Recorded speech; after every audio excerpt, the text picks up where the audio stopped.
countdown, and the computer went to sleep at the same exact time as it hit 0. That was weird. So Daniel Hoey. Oh, is it blue black blade? I thought oh yeah, we thought it was black white blade. That's what we have. Black white blade. We don't have a list. Yeah, we don't have a list yet. So it is black. Oh white. man, blue white blade. I mean, blue black blade would be sick to watch. Yeah, because he's like, what is that? Mystic, whatever. What is that? Kind of, it's like a nighthawk. Yeah. Like boom. It's Hawk Blade. Hawk Blade. Caw Blade. Oh wait, that name was taken. Hawk Blade, I like. You know. We could have a deck with Nighthawks and Squadron Hawks. Just Hawk, but it's just that could be in this deck. Oh my god, you guys don't see the look on my face, but there would be so many Hawks. They would be in the day, they would be at the night, there would be squadrons of them. We need your face again. Then the moment was lost.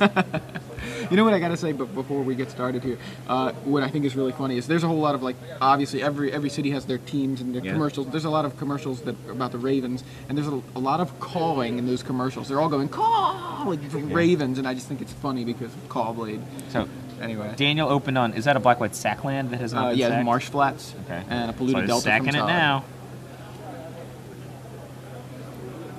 What do you think's in his list? I saw Vindicate, Swords of Plowshares. I assume there's Soulforged Mystic. Basic. There's a beautiful plains there. Is that a beautiful plains? What is that? Like a guru or something? Or are you just saying it's beautiful? I just think it looks nice. It may be maybe because it is one of those more rare lands because I honestly don't know what it's from. But all right, we have a list. Ooh. Oh, and it goes. Oh, well, we have an Anderson list. Yeah, we have Anderson's, right? So is this Daniel? Who is he playing? Is it because we have Daniel Potter's list here? Maybe it's mislabeled. Yeah, that should be Daniel Potter. That's Daniel Potter. Matt Hoey is the other guy. All right. Figure it out. Our apologies to both Potter and Hoey. Yeah, those are Euro basics apparently. All right, so the other match is Matt Hoey versus Chris Van Meter. For those of you just tuning in, Chris Van Meter playing Stoneblade and Matt playing. All right, so Team America. Let's get back. So Absolutely, Potter has just played a Tide Hollow Scholar to gun a Hymn to Turok. He doesn't have Hymn to Turok himself. Seems like it would be the sicko in his deck. Seems that way, but yeah, I don't see it. His deck has got a lot of stuff. What protections does Mirren Crusader have? Mirren, is that the? I mean, it's a white double striker. I always associate it with a sword because it's black and green. Black and green. It's the Feast and Famine protection. Oh, he's got protection from like all the colors that matter in Todd Anderson's deck. Yeah, and it's there. So Portal 2, some people are saying, is for the planes. So what's his get-aheads, right? So he's got Aven Mind Sensor, which has got to be annoying for a lot of decks, right? Mirren Crusader. If he sticks that, that's going to be bad times for Todd. Todd, he could block it with blue creatures that are just going to get chomped. And so Todd resolves Thoughtseize and takes the, I believe it was the Mirren Crusader. Is that what's sitting on top of what's Daniel's? tapped? What land is that? That's a polluted delta. That is a polluted delta. Why is that tapped? Oh, Urborg. He played Urborg. That's what it is. Oh, okay. It's just adding a black. I know. I was like, why didn't he fetch? Confused. Revoker.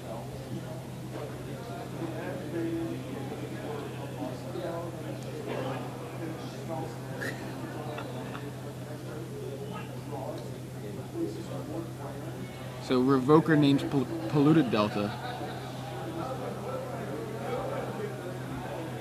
It seems semi-irrelevant, actually. Like, it's tapping for mana right now. It just doesn't tap for blue.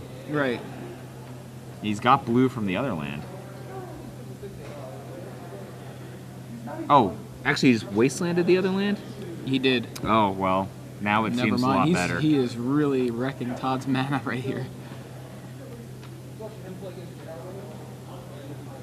That Tide Hollow Scholar is a little more impressive than he seems initially.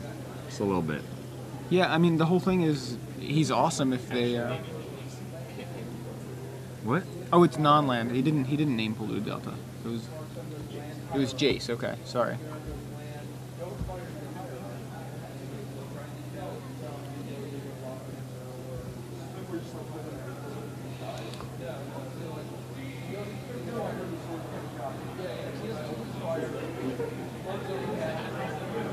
Todd's not in that much trouble right now. No. Now that his land can be right, named. right. I think he's like, I don't know if you can name the land. Yeah, I think that's what they're doing. They're discussing that.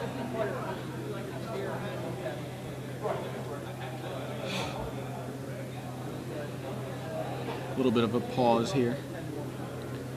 So.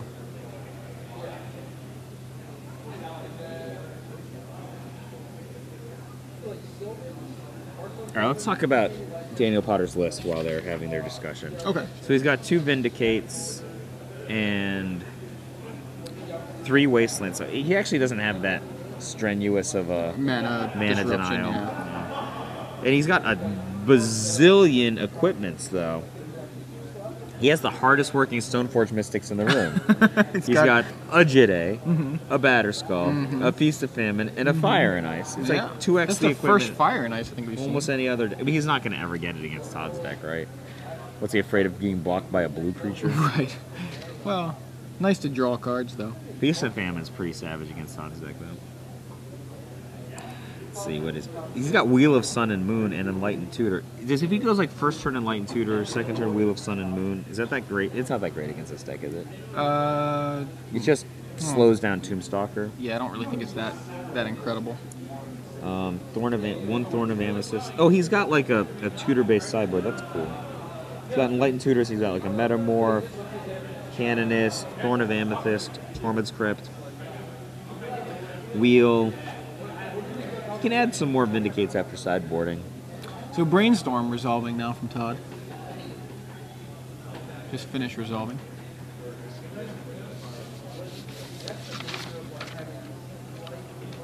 And it appears that the Delta is fetching a land. Since when can he use the Delta? Wasn't it named with Phyrexian Revoker? I think that was incorrect. I think that maybe it was named with the Phyrexian Revoker. But then it was realized that was not allowed by the rules of the card on Phyrexian Revoker. Or the words on the card Phyrexian Revoker. What is legit MTG? I don't even know what you're talking about. Need some water. You want water? Water. Does that have something to do with legit MTG?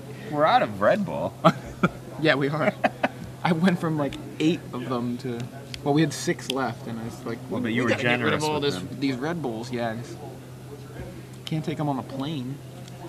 They're not like snakes. If they were snakes, you could take them on the plane. Yeah, disguise my Red Bulls as snakes. Red marker snakes. They're snakes. Red snakes. I fear for the life of that Tide Hollow Scholar. Yeah, well, that's why it's it's very impressive until they remove it, and then it's not. But it disrupts things for a little while, and I think that's all that Daniel wants. I mean, sometimes it's great. You just take the one removal, and now they need to find that other removal, and it's like, okay, do you want to, when you get that removal back, you got to find other removal.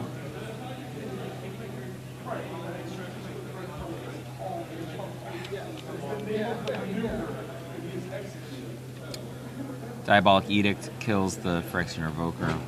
He wasn't doing anything anyway. Yeah. Probably just kind of a Wasteland, the green land or the black land? Yeah, which one? Tropical Island. I was thinking for a second, are you really more afraid of green than black? But then I remember the Urborg. Yeah. Yes, the answer is yes. And Todd says I'll waste as well, so he wastes the Urborg. So now Daniel's stuck on just plains right now, and Caracas. Tide Hollow Scholar. This Tide Hollow Scholar is working almost as hard as the Stoneforge Mystic. Doing some work.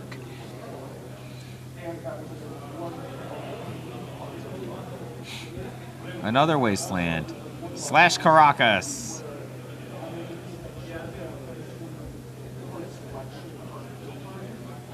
Legacy is whack. It really is.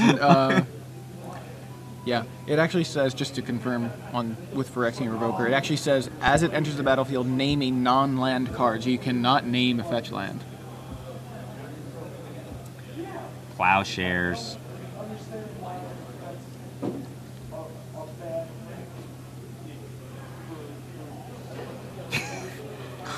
Oh, he has to count how much lives he's gonna get.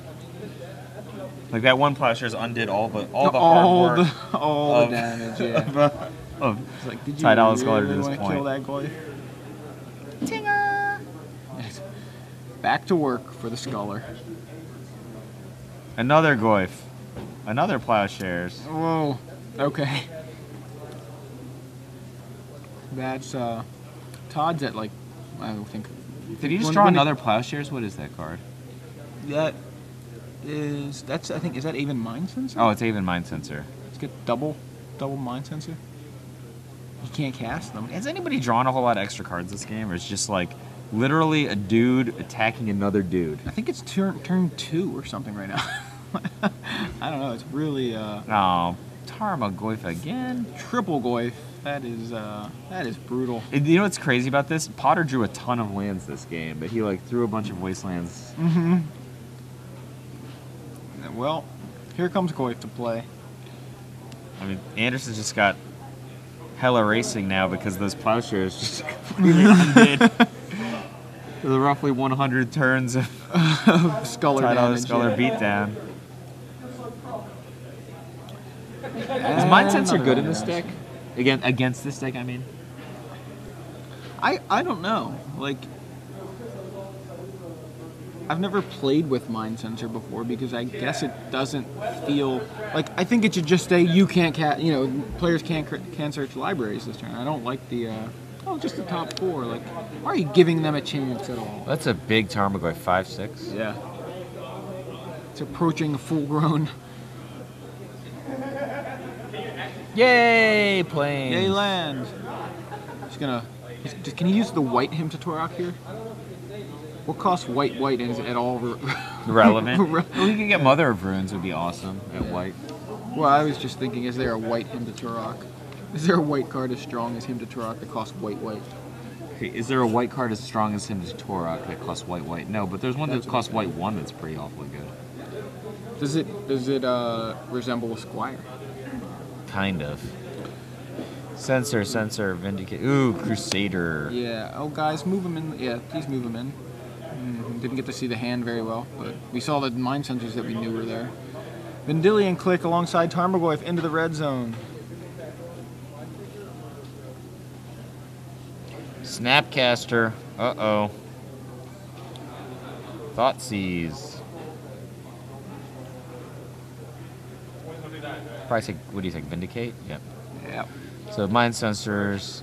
So I think there's another Scholar there. I think we're going to game 2.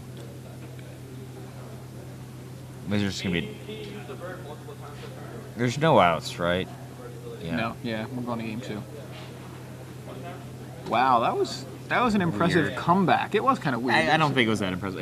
He was never really under that much pressure. Right. Bear. I guess what I mean is, yeah, he wasn't under much pressure. It's hard to call it a comeback because, like you said, but he was in a crappy situation. It seemed like it just wasn't a losing situation. And we're just not used to people being attacked by one bear. That's the thing. Yeah. Like you're used to a much more dynamic offense. Yeah, just not enough pressure. So what's Daniel got here? Anything? I mean, he's not going to bring in Parrish, is he? He's got Path of Exile is the stones against Todd Anderson's deck. For sure, that card's coming in. Can Potter just play a game where he just removes every creature in Todd Anderson's deck? Todd's got 10 creatures. Can he just play 2 Perish, 2 Path, 2 Vindicate in? That's 6, 7, and he's got 10, 12. He'll have 12 point removals, and on top of some hand destruction, he can take out creatures. I think he could just try to destroy every creature in Todd Anderson's deck. What do you think? sounds like a plan.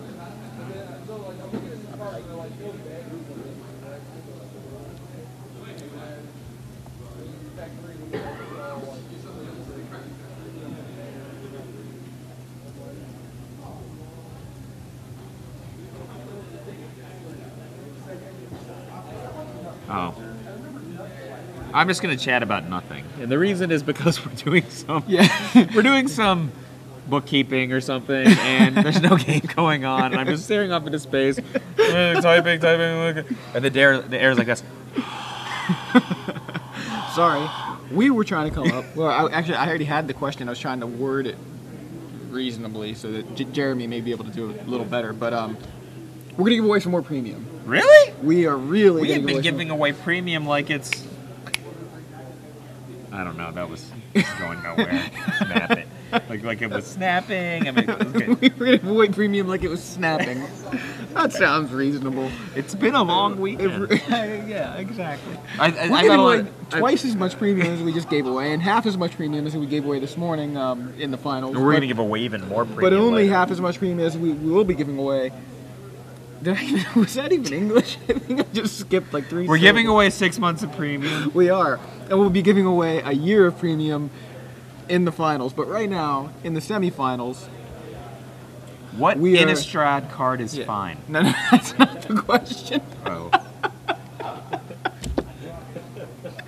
Okay. The question, to win 6 This months is why of free people were premium... distracted doing something. Others were staring off into space. What's going on, guys? Why are you typing on that computer? All right, shut up, Mike. Okay, sorry. We're going to give away 6 months of free premium. Tweet the answer with the hashtag SCG Premium, and you can win 6 months of premium. If you answer the question correctly, what Innistrad card did Evan Irwin recommend picking up ASAP? And Mike Flores, here's your hint, Mike Flores I bought mine. went with that. I did not. Cash money. Cash money at the booth. What Star Innistrad City card? Games. What Innistrad card is fine? Is it Innistrad or Innistrad?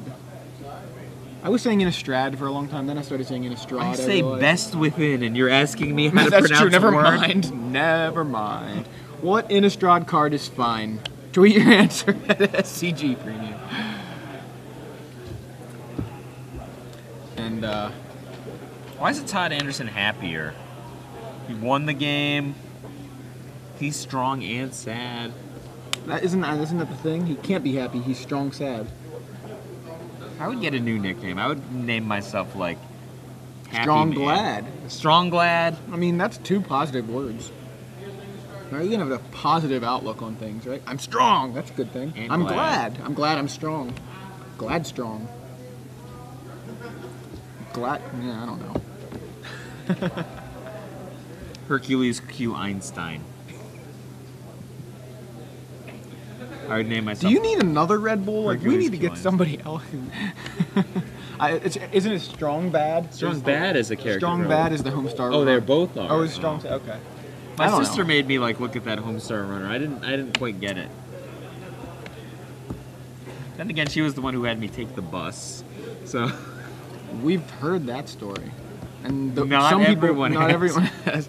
Some people may have read it if they were quick draw blogger. it's blog gone readers. for the ages now. Paul Jordan said done. It's done. Alright, so he's looking a little strong gladder. Now he's looking gladder, sure. gladder. What are these green sleeves? Doesn't his wife work for Star City Games? Shouldn't there be some like Star City Games sleeves of some stripe? Like They're probably sold out. I'd tap that, or That was the first edition of those kind of Star City sleeves, but those are no longer available. So if you have those, keep them in the package. You can sell them on eBay in like 10 years for probably $65 or something, you know. Who knows? I bought my Wastelands at $1. Yeah. Speculate on those Don't Daze Me Bro sleeves. I just bought tons of them. Are you kidding me? How much is in Tomb? It's $40 at the It was like at a the bulk booth. rare. Like you 50-cent rare. It wasn't very expensive, I remember, yeah. Because it was just very narrow. It's still kind of narrow, Narrow, but like but the very legacy is powerful. like so popular amongst people who apparently have houses made of gold that you can charge them anything for any card. You're like, what does this card do? It untaps some lands. $4,000. I gotta listen. Here's something I thought was awesome that I just never noticed. But Drew Levin's article this past week was talking about Entomb and Past in Flames, and he mentioned about how he kind of just made me aware of the fact that Entomb is basically like a mystical tutor with Past in Flames, because you don't have to put a creature in the yard. You can get any card out of your deck and put it in the yard. So if you're playing Past in Flames, you get to just put anything in the yard and play Past in Flames, and you get it. It's like you get to search for an instant or sorcery. I think that's really cool. Ooh, so Daniel Potter opening up with Mother of Runes. Mother of Runes. Mother of Runes! I had a Pro Tour once where I won. Had a Pro Tour I once? played in a Pro Tour once where I won every game one, and I finished day one at 2-5. I've heard about this. But you haven't heard this part. Maybe not. The only 2 matches I won were against red-white mid-range creature decks, and I made so many mistakes against Mother of Runes. I mean, you cannot imagine. Like, I'd be like, remove all that. He's like, all right, response pro. I'm like, what was I thinking? Remove it again, or like, what are you doing? It's pro red. like I made hundreds of mistakes against Mother of Runes, and my opponents must have like wanted to jump off a cliff because I crushed them. Utterly crushed them. Well, Todd Anderson cuts off all those Mother of Runes at the pass with the Ghastly Demise on turn 1. Has the 1 mana answer for it. Would it be like a lull if Daniel Potter just like sacked his land and then he's like, nah, never mind. Uh-oh, Bobby. Bring back Bobby. But yeah, like the other thing, Entomb with Past in Flames, I think is awesome. Entomb with Snapcaster Mage is awesome. It's just like, if you don't have, I have Snapcaster Mage in my deck, I'm gonna Entomb, something and give it flashback. Bobby dead. Look at him, he's like, get Bobby out of here. No Bobbies. No Bobbies at all. He's dead. I tear off his arms. Go back and to legs. Wisconsin. Dismembers Bob. Oh my gosh, now I'm thinking of Bob being dismembered. He's my friend. Thoughtseize, we've got Path to Exile, Marsh Flats, and Scrubland. Is that what that is? I think there was. He took something else. I don't know. Stoneforge Mystic, I think. Stoneforge? Okay. He took it so quick. He was like quick to dismember the Bob and grab the Stoneforge. Oh man, I think a minute ago Daniel Potter was like, "This draw is sick." Yeah. Like it was just like Mother of Runes. Yeah. Dismember Bobby, Thoughtseize, your Stoneforge Mystic, and him to Torok. Why not? Yeah. You know what would be really good right now, Bobby. Yep. So Daniel Potter draws his card empty-handed with a Jite on board and nothing to equip it to, and passes back to Todd, who's had all the answers thus far in game 2. And Tarmogoyf. So now he's got all the threats. Response. May have some responses. Dana's like, oh, you know what'd be great? That Stoneforge Mystic. And Dark Confidant.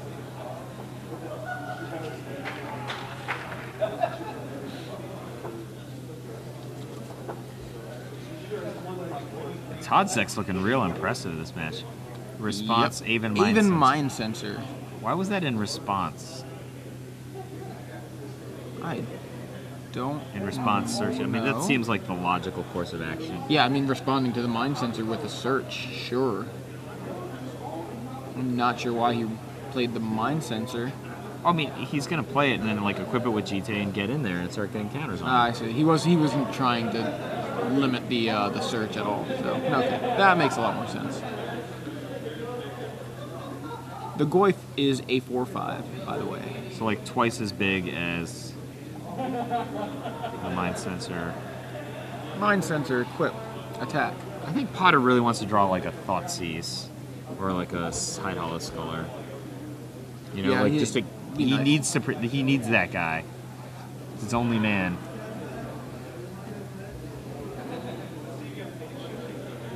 All right.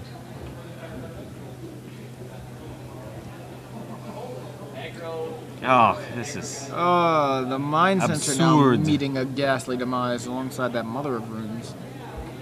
And Tarmogoyf in. What does he want to top here? Stoneforge Mystic would be pretty awesome. Mm-hmm. Oh, second Tarmogoyf from Todd Anderson. Wow. Just brutal plays from Todd. Answer every threat that you provide, and then and have threats of my own. So there's a Tidehollow Scholar. That's Oh man, not that's terrible. so demoralizing. Double Snapcaster. So, like, can't you just play the other Snapcaster and then get back the Dismember? Get back to Ghastly Demise. Or No, it's the Ghastly Ghastly Demise Demise doesn't non-black. target Yeah. that, yeah. Sorry. Get back to Dismember, get back to Snapcaster. That's if he even wants it. Like, which he's fine because he can just swing in with Goifs. So he's untapping. Drawing his card. I think I would probably Snapcaster Dismember, get in. And he's just giving Daniel an opportunity to soak up some damage and. But no, Oh, that seems bad. Dismember. No, he can make it a 6, so it won't die. Right. Yeah, that's terrible. Never mind. But attacking first.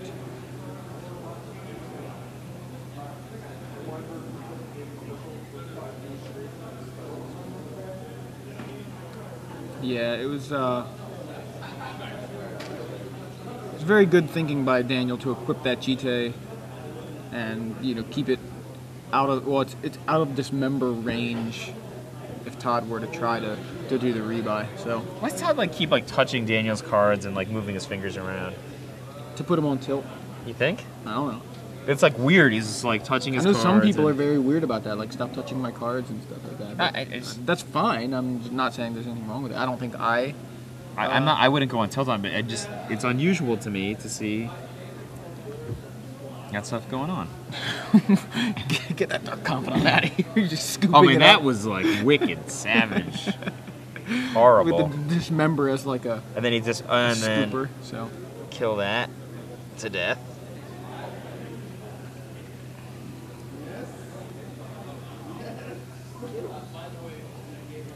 So the Goif just killed it, and he just chose to keep the counters on the Jite. Is that right?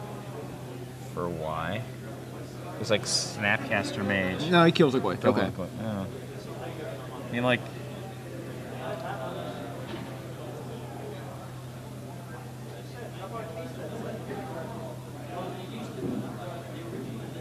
what's he need? It's hard for me. What? What's he pointing at me for?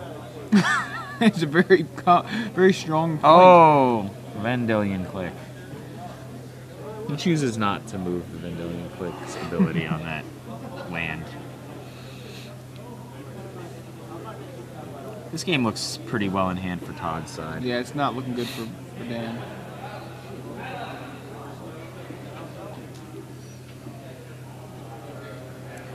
In. That's got to be close to lethal, right?